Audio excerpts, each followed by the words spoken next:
मी मागल्या खेपेला सांगितलं की आपल्या ठिकाणी जी जाणीव आणि नेणीव नांदते म्हणजे डिव्हाइन कॉन्शियसनेस आणि डिव्हाइन इंट्युशन हे जे आपल्या ठिकाणी नांदतं ते विश्वामध्ये नांदत असताना ते आपल्या शरीराच्या ठिकाणीसुद्धा नांदत असतं आणि ते आपल्या शरीराच्या ठिकाणीच नांदतं असं नव्हे तर जिथे जिथे त्या चैतन्याने उपाधी धारण केलेली आहे त्या सर्व ठिकाणी ते वेगवेगळ्या प्रकाराने विविध प्रकाराने प्रगट होत असतं आणि विविध प्रकाराने ते नांदत असतं आणि म्हणून अनंत रूपे अनंत वेशी देखील त्यासी असं जे ज्ञानेश्वर महाराज म्हणतात त्याचं कारण ते आहे. आणि म्हणून मागल्या खेपेला आपण जो विषय घेतलेला होता तो असा की आपल्या ठिकाणी असणारं जे बहिर्मन आणि अंतर्मन हे आपल्या जीवनामध्ये अत्यंत महत्त्वाची अशी ही दोन मनं आहेत आणि ही आपल्या जीवनामध्ये ते फार मोठं कार्य करून राहिलेलं आहे. पण बहिर्मन आणि अंतर्मन हे कसे निर्माण होतात, त्यांचा संबंध कुठे येतो, त्यांचं मूळ कुठे आहे, हा विषय आपण बघत असताना मी असं सांगितलं की बहिर्मन आणि अंतर्मन जर मी समजायला पाहिजे असेल तर त्याचं जे मूळ आहे म्हणजे जाणीव आणि नेणीव ते आपल्याला समजलं पाहिजे. आणि ते सांगत असताना मी असाही विषय मांडला तो तुमच्या लक्षात असेल असं मी धरून चालतो. तो म्हणजे असा की ही जाणीव नेणीव, आता मी दोन्ही बरोबर बोलतो पण त्याचा अर्थ म्हणजे डिव्हाइन कॉन्शियसनेस आणि डिव्हाइन इंट्युशन एवढं लक्षात ठेवायचं. तेव्हा ही दिव्य जाणीव आणि दिव्य नेणीव जेव्हा प्रगट होते आणि उपाधी धारण करण्याच्या प्रोसेसमध्ये असते त्यावेळेला या दिव्य जाणीव नेणिवेला 4 ठिकाणी ग्रहण लागतं असं मी सांगितलं. 4 ठिकाणी ग्रहण लागतं असं मी सांगितलं. जसं सूर्याला ग्रहण लागतं, चंद्राला ग्रहण लागतं, तसं या ठिकाणी दिव्य जाणीव आणि दिव्य नेणीव यांना 4 ठिकाणी ग्रहण लागलेलं आहे. आणि म्हणून त्याचं रूपांतर ज्यावेळेला बहिर्मन आणि अंतर्मनमध्ये होतं तेव्हा ते कसं होतं, त्याचे परिणाम कसे होतात ते आपल्याला नंतर कळेल. आणि म्हणून पहिलं ग्रहण जे लागतं ते मायेचं, पहिलं जे ग्रहण लागतं ते मायेचं, ज्याला माया माया म्हणतात, ते पहिलं ग्रहण लागतं. दुसरं ग्रहण लागतं ते कल्पनेचं, तिसरं ग्रहण लागतं ते निसर्ग नियमांचं आणि चौथं ग्रहण लागतं ते ज्याला आपण संस्कृती असं म्हणतो, ज्याच्यातून संस्कार निर्माण होतात त्या संस्कृतीचं संस्कारांचं ग्रहण लागतं. म्हणजे या 4 ठिकाणी ग्रहण लागतं. आता हे ग्रहण लागतं म्हणजे नेमकं काय होतं ते आपण थोडक्यात पाहण्याचा प्रयत्न करू. थोडक्यात म्हणतो याचं कारण हा विषयसुद्धा खूप मोठा आहे पण आपण तो थोडक्यात पाहणार आहोत. की पहिलं ग्रहण लागतं दिव्य जाणीव आणि दिव्य नेणीव अशा या दिव्य शक्तीला, दिव्य जाणीवेला, दिव्य नेणिवेला पहिलं ग्रहण लागतं ते मायेचं. हे कधी ग्रहण लागतं? उपाधी धारण करण्याच्या प्रोसेसमध्ये. हे पहिलं लक्षात ठेवायचं. उपाधी धारण करण्याच्या प्रोसेसमध्ये अनंत रूपे अनंत वेश म्हटलं ना मगाशी, त्याप्रमाणे अनंत रूप अनंत वेशे घेण्याच्या प्रोसेसमध्ये या जाणीवेला आणि नेणिवेला ग्रहण लागतं पहिलं मायेचं. हे जे मायेचं पहिलं ग्रहण लागतं ते नेमकं काय होतं ते मला तुम्हाला सांगायचं. ग्रहण लागतं याचा अर्थ काय? मायेचं पहिलं ग्रहण लागतं याचा अर्थ असा की आपल्याला आपल्या स्वरूपाचा विसर पडतो. आपल्याला आपल्या स्वरूपाचाच विसर पडतो. हे पहिलं ग्रहण लागतं. या ठिकाणी मी जे सांगतो आहे ते नीट समजावून घ्या. इथे तुम्ही देव, आपण ज्याला परमेश्वर म्हणून ज्याला समजतो किंवा निन्या प्रकारचे देव, निन्या प्रकारची परमेश्वराची रूपं आणि त्यांना आपण जे भजतो ते सगळं आपण बाजूला ठेवायचं. ते केल्यामुळेच समजुतीमध्ये घोटाळे होतात. म्हणून एक लक्षात ठेवायचं की मी ज्या वेळेला हा विषय मांडतो त्यावेळेला तो पूर्णपणे विज्ञान पद्धतीने मांडतो आहे की त्या ठिकाणी कुठल्याही तऱ्हेचं आणि देवाचं पर्सॉनिफिकेशन नाही, हे पहिलं लक्षात ठेवायचं. या ठिकाणी जी आहे ती दिव्य शक्ती, दिव्य जाणीव, दिव्य नेणीव हे लक्षात ठेवायचं. आणि ही शक्ती, दिव्य जाणीव नेणीव सकट असलेली चैतन्य शक्ती उपाधी धारण करण्याच्या प्रोसेसमध्ये तिला 4 ठिकाणी ग्रहण लागतं. पहिलं ग्रहण लागतं ते मायेचं. मायेचं ग्रहण लागतं याचा अर्थ त्या जाणीवेला म्हणजे दिव्य जाणीवेच्या ठिकाणी एक प्रकारचा विसर पडतो. आता हा जो विसर पडतो तो विसर का पडतो, कसा पडतो, कोण पाडतो, केव्हा पाडतो हे आतापर्यंत कोणालाही समजलेलं नाही. आणि यापुढे ते कोणालाही समजण्याची शक्यता नाही. ह्याला सिक्रेट ऑफ सिक्रेट्स असं म्हणतात. परमेश्वराच्या दरबारामधलं हे सिक्रेट ऑफ सिक्रेट्स आहे की हे विसर का पडतो, कोण पाडतो, कसा पाडतो, केव्हा पाडतो, काही कळायला मार्ग नाही. हे काहीही कळत नाही म्हणून त्याला माया असं म्हटलं आहे. तर माया म्हणण्याचं कारण असं की काही कळत नाही आणि म्हणून त्याला माया असं म्हटलं. जीवनविद्येने त्याला निराळं एक नाव दिलेलं आहे, ते म्हणजे रिझन अननोन. म्हणजे कारण आहे पण ते माहीत नाही, ठाऊक नाही, ज्ञात नाही. कारण आहे पण ते ज्ञात नाही, म्हणून रिझन अननोन म्हणजे माया. असं थोडक्यात जीवनविद्येने त्या मायेचं वर्णन केलं. आता हा जो विसर पडतो ना, हा विसर इतका चमत्कारिक आहे की आपल्याला आपण कोण हाच भ्रम पडतो त्या विसरामुळे. तो विसर ज्यावेळेला पडतो त्यावेळेला त्या ठिकाणी असणारी जी जाणीव म्हणजे चित म्हणजे जाणीव, जी नेणिवे सकट आहे, त्या जाणीवेला तिच्याच ठिकाणी तिच्या स्वरूपाचा विसर पडल्यामुळे तिला आपण कोण हा प्रश्न पडतो. आणि हा ज्यावेळेला प्रश्न पडतो त्यावेळेला त्या उपाधीच्या अपेक्षेमध्ये ती जाणीव कल्पना करते की ती उपाधी मी. म्हणजे शरीर जर असेल तर ते शरीर मी अशी कल्पना ती जाणीव करते मायेच्या पोटी, म्हणजे मायेमुळे. म्हणजे आता तुमच्या ध्यानात येईल की पहिलं ग्रहण लागलं मायेचं, त्यामुळे आपल्याला स्वरूपाचा विसर पडला. दुसरं ग्रहण लागलं ते विसरातून कल्पना निर्माण झाली, म्हणजे कल्पनेचं ग्रहण लागलं. आणि त्या कल्पनेमुळे मी कोण हा प्रश्न निर्माण होऊन मी ही उपाधी, मी ते शरीर असं त्या ठिकाणी त्या जाणीवेने कल्पना केली. हे दुसरं ग्रहण लागलं. आता या ठिकाणी ही जी उपाधी जी आहे त्या उपाधीशी ती जाणीव इतकी समरस होते की जाणीव आणि उपाधी वेगवेगळे आपण आहोत हे सुद्धा ती विसरून जाते. आणि त्या उपाधीशी ती जाणीव पूर्णपणे एकरूप होते, समरस होते. इतकी समरस होते की तिला आपल्या मूळ स्वरूपाचा पूर्ण विसर पडतो. आपल्या मूळ स्वरूपाचा पूर्ण विसर पडतो. हे दुसरं ग्रहण झालं. आता उपाधी धारण केली रे केली, दिव्य जाणीव आणि दिव्य नेणीव याने एकदा उपाधी धारण केली की मग निसर्गाचे नियम त्याला लागू होतात.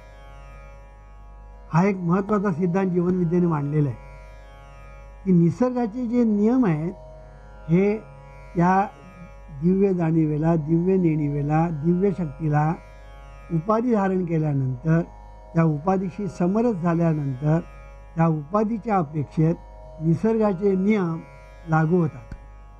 आता अनंत रूपे अनंत वेशे मगाशी सांगितलं त्याप्रमाणे निरनिळ्या तऱ्हेची जी रूपं आणि निरनिळ्या तऱ्हेचे वेश, निरनिळ्या तऱ्हेची उपाधी, विविध प्रकारची उपाधी जी ह्या चैतन्य शक्तीने धारण केलेली असते, त्या निरनिळ्या उपाधीच्या अपेक्षेत निसर्गाचे नियम त्या उपाधीला लागू होतात. म्हणजे माणसाला जे निसर्गाचे नियम लागू होतील ते वाघाला होणार नाही. वाघाला जे निसर्गाचे नियम लागू होतील ते वृक्षाला लागू होणार नाही. निरनिळ्या तऱ्हेच्या ज्या उपाधी आहेत, त्या निरनिळ्या तऱ्हेच्या ज्या उपाधी आहेत, त्या उपाधीमध्ये निरनिळ्या तऱ्हेच्या जी चैतन्य शक्तीने ती उपाधी धारण केलेली असते, तेव्हा निसर्गाचे जे नियम आहेत, हे निसर्गाचे नियम त्या उपाधीच्या अपेक्षेत प्रत्येक ठिकाणी वेगवेगळे असतात. म्हणून या ठिकाणी मी एक उदाहरण देतो जे मी मागल्या खेपेला दिलं होतं, की तुम्ही क्रिकेट खेळायला गेलात की क्रिकेटचे नियम तुम्हाला लागू होतात. मी जर क्रिकेट खेळत नसेल तर ते नियम मला लागू नाही, पण मी क्रिकेट खेळायला गेलो की क्रिकेटचे नियम मला लागू. मी जर व्हॉलीबॉल खेळायला गेलो, व्हॉलीबॉल खेळाचे जे नियम आहेत ते मला लागू होते, मग क्रिकेटचे नियम लागू होणार नाही. बुद्धिबळ खेळायला गेलो तर बुद्धिबळ खेळाचे जे नियम आहेत ते लागू होतील, म्हणजे बाकीचे नियम लागू होणार नाही. हे एकदा तुमच्या ध्यानामध्ये आलं की तुमच्या लक्षात येईल मी काय म्हणतो ते, की निरनिळ्या उपाधीच्या अपेक्षेमध्ये निसर्गाचे जे नियम आहेत हे निरनिळ्या तऱ्हेने कार्यरत होतात. आता हे तुमच्या एकदा ध्यानामध्ये आल्यानंतर हे जे निसर्गाचे नियम कोणाच्याही बाबतीत एक्सेप्शन करत नाही, अपवाद करत नाही. मग तो संत असो, पंत असो, महंत असो किंवा भगवंत असो. एकदा भगवंतानी अवतार घेतला असं लोक म्हणतात, अवतार घेतो. जीवनविद्येला ते मान्य नाही, पण सध्या आपण ते धरून चालूया की एकदा अवतार धारण केला आणि मनुष्याचं रूप धारण केलं की निसर्गाचे नियम त्याला तिथे लागू पडतात. त्याला निसर्गाचे नियम लागू पडतात हे आपण लक्षात ठेवलं पाहिजे. आणि म्हणून निसर्गाचे नियम कोणीही मोडू शकत नाही. परमेश्वर सुद्धा निसर्गाचे नियम मोडू शकत नाही, हे पहिलं लक्षात ठेवायचं. काय झालेली गंमत, निसर्गाच्या नियमांचं हे जे महत्त्व आहे हे न समजल्यामुळे सगळा घोटाळा झालेला आहे. आतापर्यंत जे सगळे धर्म झाले, मग हिंदू धर्म म्हणा, इस्लाम म्हणा, ख्रिश्चॅनिटी म्हणा किंवा इतर आणखीन जे धर्म आहेत, ते सगळे धर्म आतापर्यंत जे झाले, कुठल्याही धर्माने निसर्ग नियमांचा विचार केलेला नाही. परमेश्वर कृपा करतो आणि कोप करतो या बेसवर, या बेसिसवर सगळं चाललेलं आहे. सगळ्या प्रकारचं जे कर्मकांड निर्माण झालेलं आहे, ते सगळ्या प्रकारचं कर्मकांड जे निर्माण झालेलं आहे ते देव कृपा करतो आणि देवाचा कोप होतो, या कल्पनेवर आधारित हे सगळं कर्मकांड निर्माण झालेलं आहे. सगळ्या धर्मामध्ये निरनिळ्या प्रथा, निरनिळ्या रूढी, निरनिळ्या परंपरा, निरनिळ्या तऱ्हेचे नियम, निरनिळ्या तऱ्हेचे कायदे, हे जे सगळे जे निर्माण झालेले आहेत त्याचा जो मूळ बेस आहे, तो मूळ बेस म्हणजे परमेश्वर कृपा करतो, कोप करतो. विशिष्ट परिस्थितीमध्ये तो कृपा करतो, विशिष्ट परिस्थितीमध्ये तो कोप करतो. विशिष्ट परिस्थितीमध्ये विशिष्ट लोकांवर तो कृपा करतो आणि विशिष्ट परिस्थितीमध्ये विशिष्ट लोकांवर तो अवकृपा करतो किंवा कोप करतो. अशा तऱ्हेच्या कल्पना निरनिळ्या धर्मात निर्माण झाल्यामुळे परिणाम असा झाला की निरनिळ्या तऱ्हेच्या समजुती निर्माण झाल्या. निसर्गाचे नियम कोणीही लक्षात घेतले नाही आणि देवाची कृपा आणि देवाचा कोप हे लक्षामध्ये घेऊन त्याला संतुष्ट करण्यासाठी किंवा त्याचा कोप टाळण्यासाठी मग जे काही करता येईल ते लोक करू लागले. मग देवाची कृपा संपादन केली की मग आपल्याला या इहलोकी चांगलं काहीतरी मिळेल आणि मेल्यानंतर आपण स्वर्गात जाऊ आणि मग त्या ठिकाणी मग निरनिराळ्या तऱ्हेचं ऐश्वर भोगायला मिळेल, ही कल्पना आणखीन रूढ झाली. अशा तऱ्हेने आपण जर पाहिलं तर सगळ्यात चुकीच्या कल्पना ज्या आपण आज समजतो निरनिराळ्या धर्मामध्ये, निरनिराळ्या धार्मिक लोकांमध्ये, ह्या ज्या चुकीच्या कल्पना प्रसूत झालेल्या आहेत, त्यामुळे सगळा गोंधळ झालेला आहे असं जीवनविद्येचं ठाम मत आहे. हा जो सगळा गोंधळ झाला याचं कारण एकच की परमेश्वर कृपा करतो आणि परमेश्वर कोप करतो, या एका समजुतीवर म्हणजे गैरसमजुतीवर हा सगळा डोलारा उभा आहे धर्माचा. हा धर्माचा जो डोलारा उभा राहिलेला आहे त्याच्यामुळे संस्कृती निर्माण झाली. या सगळ्या भानगडीतून जी निर्माण झाली ती संस्कृती. तेव्हा सांगायचा मुद्दा असा की निसर्गाचे नियम मानवी जीवनामध्ये निर्णायक आहेत. हे निसर्गाचे नियम कोणीही तोडू शकत नाही, मोडू शकत नाही. आणि मग हे निसर्गाचे जे नियम आहेत ते खुद्द ज्याला तुम्ही देव असं म्हणता, ज्याला तुम्ही परमेश्वर असं म्हणता, ज्याला तुम्ही भगवान म्हणता, तो सुद्धा मोडू शकत नाही निसर्गाचे नियम. आणि म्हणून निसर्गाचे नियम हे मानवी जीवनामध्ये निर्णायक आहेत. हे एकदा तुम्ही नीट लक्षामध्ये घेतले की मग आज धर्माधर्मामध्ये ज्या निरनिराळ्या तऱ्हेच्या भानगडी निर्माण झालेल्या आहेत, भांडणतंटे झालेले आहेत, तंटे बखेडे झालेले आहेत, ते निर्माण होणार नाही. जर निसर्गाचे नियम हे मानवी जीवनामध्ये निर्णायक आहेत हे जर आपण नीट लक्षामध्ये घेतलं तर आतापर्यंत आपण ज्या समजुती करून घेतलेल्या आहेत त्या सगळ्या चुकीच्या होत्या आणि त्याच्यामुळे सगळ्या प्रकारच्या भानगडी निर्माण झाल्या. युद्ध, लढाया, दंगे, धोपे, खून, मारामाऱ्या, ह्या सगळ्या गोष्टी ज्या निर्माण झाल्या त्याचं एकमेव कारण की आपण ह्या ज्या चुकीच्या कल्पना करून घेतल्या त्या होत. आणि म्हणून निसर्गाचे नियम याच्यामध्ये जर आपण नीट लक्षामध्ये जर ठेवलं तर निसर्गाचे नियम मानवी जीवनामध्ये महत्त्वाचे आहेत, ते निर्णायक आहेत आणि ते कोणीही मोडू शकत नाही. आणि ही गोष्ट एकदा ध्यानामध्ये आली की निसर्गाच्या नियमांना आपण महत्त्व एकदा द्यायला सुरुवात केली की मग तिथे हे निसर्गाचे नियम व आमचा धर्माचा मनुष्य आहे त्याच्या बाबतीमध्ये ते एक्सेप्शन, तमक्या धर्माचा मनुष्य आहे त्याला ते लागू असं नाही.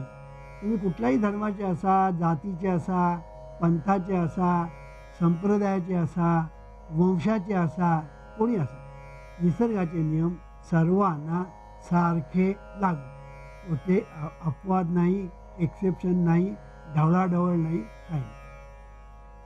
आणि म्हणून हे निसर्गाचे जे नियम आहेत हे निसर्गाचे नियम समजावून घेणं आणि त्याप्रमाणे आपण जीवन जगणं ही महत्त्वाची गोष्ट आहे. महत्त्वाची गोष्ट आहे की निसर्गाचे नियम समजावून घेऊन जीवन जगणे महत्त्वाचं आहे. तर हे जे ग्रहण लागलेलं आहे हे तिसरं ग्रहण लागलं. आता चौथं ग्रहण कुठलं लागलेलं आहे? संस्कृती किंवा आपण ज्याला संस्कार असं म्हणतो. संस्कार येतात कुठून? संस्कृतीतून. आणि संस्कृती येते कुठून? मी मगाशी सांगितल्याच्यातून. चुकीच्या कल्पना धर्माबद्दल, चुकीच्या कल्पना देवाबद्दल, चुकीच्या कल्पना त्याच्या कृपेबद्दल, कोपबद्दल, या सगळ्या त्याच्यातून निघालेल्या रूढी, परंपरा, प्रथा, ह्या सगळ्या गोष्टी ज्या आहेत ह्याच्यातून एक संस्कृती नावाची गोष्ट निर्माण होते. आणि ही जी संस्कृती जी आहे त्याच्यातून मग संस्कार केले जातात. म्हणून निरनिराळ्या तऱ्हेची ज्या संस्कृती आहेत, मुस्लिम संस्कृती, हिंदू संस्कृती किंवा ख्रिश्चन संस्कृती, या धर्माच्या अपेक्षेत आहे. निरनिराळ्या राष्ट्राच्या अपेक्षेतून पुन्हा संस्कृती आहे. मोहेंजोदारो संस्कृती, बाबिलोन संस्कृती, अशा निरनिराळ्या तऱ्हेच्या संस्कृती होऊन गेल्या आणि अजूनही काही ठिकाणी आहेत. तर ह्या ज्या निरनिराळ्या प्रकारच्या संस्कृती निरनिराळ्या प्रदेशाच्या मध्ये निर्माण झाल्या, राष्ट्रामध्ये निर्माण झाल्या आणि निरनिराळ्या धर्माच्या कल्पनेमुळे निर्माण झाल्या, या संस्कृती माणसावर परिणाम करतात संस्काराच्या द्वारे. आणि म्हणून आपल्यावर जे संस्कार होतात ते त्या संस्कृतीतून येतात. हा एक महत्त्वाचा सिद्धांत आपण लक्षात ठेवला पाहिजे. म्हणून तुम्ही हिंदू धर्मामध्ये जन्माला आलात की संस्कार तुम्हाला त्याप्रमाणे मिळणार. मुसलमान ह्याच्यामध्ये तुम्ही जन्माला आलात की तुम्हाला संस्कार त्याप्रमाणे मिळणार. ख्रिश्चनाच्या पोटी जन्माला आलात की तुम्हाला संस्कार त्याप्रमाणे मिळणार. ज्यूच्या पोटी जन्माला आलात की संस्कार त्याप्रमाणे मिळणार. आणि संस्कार त्याप्रमाणे एकदा मिळायला लागले की मग त्या संस्काराप्रमाणे मग आमची संस्कृती श्रेष्ठ, तुमची संस्कृती कनिष्ठ, आमचा धर्म श्रेष्ठ, तुमचा धर्म कनिष्ठ, आमचा देव आमच्यावर कृपा करतो, तो तुमच्यावर कृपा करणार नाही, आणि तुमचा जो देव आहे तो खोटा, आमचा देव खरा. अशा सगळ्या प्रकारच्या भानगडी या संस्कृती नावाच्या गोष्टीतून निर्माण होतात. आणि त्याप्रमाणे जेव्हा संस्कार होतात आपल्यावर, तेव्हा आपल्या ठिकाणी श्रेष्ठ कनिष्ठ, उंच नीच, चांगलं वाईट, हा माझा हा तुझा, असे भेदाभेद निर्माण होतात. आणि त्याच्यातून मग युद्ध, लढाया वगैरे या सगळ्या गोष्टी निर्माण होतात. आणि म्हणून जीवनविद्या हा विषय जो निम्या प्रकारे मांडतो आहे, याचं कारण हे आहे की जीवनविद्येला हे जग सुखी व्हावं अशी इच्छा आहे. जीवनविद्येचा संकल्पच हा आहे की हे जग सुखी व्हावं, हा जीवनविद्येचा सिद्धांत आहे. पण ते सुखी का होत नाही त्याचीही कारणं आहेत. त्याची मुख्य कारणं, त्याच्यामध्ये मी मगाशी कारणं जी सांगितली, त्याच्यामध्ये सर्वात महत्त्वाचं म्हणजे संस्कृती. ही जी आहे हे आपल्या माणसाच्या सुखाच्या आड येणारी ही सगळी गोष्ट आहे. आणि म्हणून जीवनविद्येच्या दृष्टिकोनातून हे जोपर्यंत आपण सुधारत नाही किंवा ह्याच्यामध्ये आपण सुधारणा करत नाही, तोपर्यंत माणूस हा प्राणी सुखी होईल अशी आशा करणं केवळ व्यर्थ आहे. आणि म्हणून तुम्हाला सुखी व्हायचं आहे का दुःखी व्हायचं आहे हे शेवटी मानवा तू ठरवायचं आहे. म्हणून जीवनविद्या सांगते, तूच आहेस तुझ्या जीवनाचा शिल्पकार. ओम शांती शांती शांती. ओम शांती शांती शांती. ओम शांती शांती शांती. हे ईश्वरा सर्वांना चांगली बुद्धी दे, आरोग्य दे, सर्वांना सुखात आनंदात ऐश्वर्यात ठेव. सर्वांचं भलं कर, कल्याण कर, रक्षण कर,